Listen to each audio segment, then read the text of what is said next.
గోదావరి జిల్లా కొవ్వూరు జనసేన ఇన్ఛార్జ్ రామారావుపై మత్స్యకార సంఘం నాయకులు తిరగబడ్డారు. రామారావు గోదావరి ఘాట్లో అక్రమంగా బోటింగ్ ఏర్పాటు చేయడంపై మండిపడ్డారు.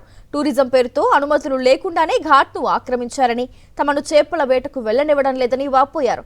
జీవనోపాధి కోల్పోతున్నామంటూ రామారావుతో వాగ్వాదానికి దిగారు మత్స్యకారులు. అధికారులు పట్టించుకోవడం లేదని వాపోతున్నారు వారు.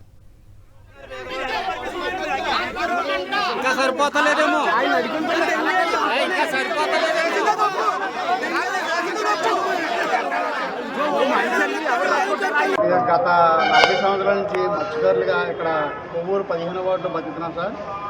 మాకు ఇక్కడ ఏంటంటే టీవీ రామారావు అనే వ్యక్తి మా మీద దౌర్జన్యం చేసి ర్యాంపులు చేయించుకుంటూ ర్యాంపుల నుంచి టూరిజం బోర్డు తెచ్చుకుంటూ ఆ ర్యాంపు మేము పడవ కట్టుకునే ప్లేసు రోజు రోజుకి బిడ్డలతో బతుకుతున్నాం బాబు. మాకు నీడ దారి ఏమి చూపిస్తలేదు. మేము గోదావరి మీద బతకలుస్తారు. ఇప్పుడు ఆ టీవీ రామారావు గారు వచ్చండి మమ్మల్ని గోదావరిలో దిగలెత్తలేదండి, రేవులో కూడా దిగలెత్తలేదండి బాబు.